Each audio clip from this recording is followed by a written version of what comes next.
यह कहानी किसी छोटे शहर की एक साधारण सी लड़की की है जिसका नाम दिव्या था। दिव्या बेहद खूबसूरत और मासूम थी, लेकिन उसके जीवन में कुछ ऐसा हुआ जिसने सब कुछ बदल दिया। दिव्या अपने माता पिता की इकलौती संतान थी। उसका परिवार संपन्न था, लेकिन उसके पिता गैरकानूनी धंधों में शामिल थे। उनके पास एक शराब की दुकान थी जिसे वो अवैध रूप से चलाते थे। दिव्या की जिंदगी सहज और खुशहाल चल रही थी। उसके पास एक प्यार करने वाला प्रेमी था जिसका नाम अर्जुन था। सब कुछ ठीक था, लेकिन फिर कुछ अजीब घटनाएं होने लगीं। शुरुआत में दिव्या का व्यवहार धीरे धीरे बदलने लगा। वह कभी कभी बहुत ही अजीब हरकतें करती थी, जैसे किसी और की तरह बर्ताव करने लगती। उसके माता पिता ने इसे नजरअंदाज कर दिया, यह सोचकर कि यह सिर्फ मानसिक तनाव या उम्र का असर होगा।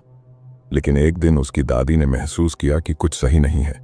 दिव्या कभी सामान्य रहती तो कभी अचानक उसका रवैया पूरी तरह बदल जाता।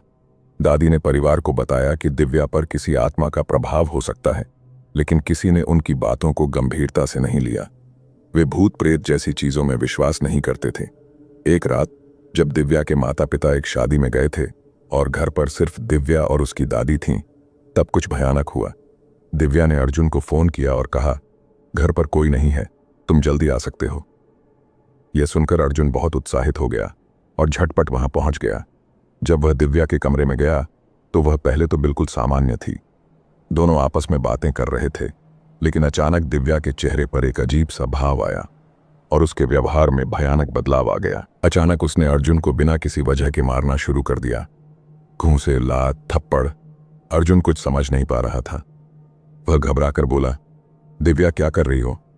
लेकिन दिव्या की आंखें जैसे बदल चुकी थीं, उसकी आवाज डरावनी हो गई थी। पर जब तक समझ आ जाए तब तक देर हो चुकी होती तेरी है। बीवी की ऐसी हमने इसे एक और पुरानी कहानी मानकर नजरअंदाज कर दिया। ये सब क्या हो रहा है। शाम ढलते ही हम कालापुर शांत पहुंच गए। करने की कोशिश कर गांव रहा पूरी था, तरह वीरान लेकिन था। दिव्या बिना टूटी रुके फूटी उसे पीटे जा झोपड़ियां, रही थी। उजड़े हुए मंदिर अर्जुन ये और बीच सोचकर में एक चुपचाप पुरानी सहन हवेली कर रहा खड़ी था थी कि अगर मानो वह अब भी शोर गांव की करेगा आखिरी सांस तो ले उसकी रही दादी जाग जाएगी। हवेली के और फिर दरवाजे पर एक मामला और पुराना बिगड़ निशान सकता था। है।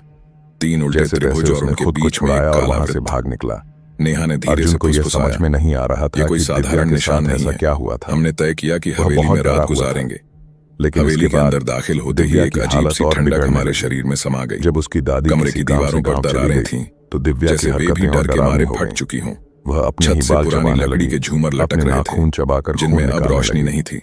और ऐसी रात हरकतें के करने करीब लगी 2 जो बजे किसी मेरी नींद सामान्य खुल व्यक्ति गई। के बस की बात मुझे नहीं लगा थी। किसी ने मेरे कान के परिवार पास को लगा कि फुसफुसाया, यह कोई मानसिक समस्या आरव। हो सकती है। मैंने टॉर्च इसलिए जलाई, वे उसे पर डॉक्टर के कमरे पास में ले कोई गए। नहीं था। डॉक्टर ने परछाइयां बताया दीवारों कि पर हिल दिव्या रही थी, अत्यधिक तनाव में लेकिन है, कमरे में रोशनी का जिससे कोई वह इस स्रोत तरह नहीं की था। हरकतें कर रही तभी हैं। नेहा की चीख गूंज उन्होंने उठी। कुछ दवाइयां दी हम और दौड़कर आराम नेहा के करने की कमरे में सलाह पहुंचे। दी। वह लेकिन बिस्तर दिन के बीतते कोने में गए सिकुड़ी हुई और थी, उसकी हालत आंखें सुधरने डर की से फटी बजाय हुई। और बिगड़ने लगी। नेहा कांपती आवाज अब में वह बोली, खुद को चोट पहुंचाने मैंने लगी उसे थी। देखा, कभी एक अपने परछाई हाथों को काटने जो लगती, छत से नीचे उतर कभी रही अपने थी। शरीर को नुकसान पहुंचाने राहुल ने लगती। खिड़की से बाहर झांका, अब लेकिन कुछ परिवार नहीं को दिखा। एहसास हुआ विनय ने कि यह हंसते कोई हुए कहा, साधारण बीमारी हो नहीं सकता है। है कोई जानवर हो। उन्हें अपनी दादी पर की नेहा बात का याद चेहरा आई कुछ और ही बयां और कर अब रहा उन्हें था। यकीन हो गया कि वह दिव्या मजाक पर नहीं किसी कर रही आत्मा थी। का साया है। हमने उस रात जैसे उन्होंने तैसे खुद को जानकारी समझाया जुटाई और कि ये पता सब चला थकान कि का असर उज्जैन है, में एक मंदिर पर है हमें नहीं पता था जहां कि इस यह तो तरह बस की शुरुआत थी। परेशानियों का समाधान किया अगली जाता सुबह है। राहुल गायब था। वे दिव्या को वहां ले राहुल का जाने का बैग, फैसला मोबाइल, करते सब हैं। कुछ कमरे में यात्रा था, के दौरान पर दिव्या वह बिल्कुल खुद नहीं था। सामान्य थी।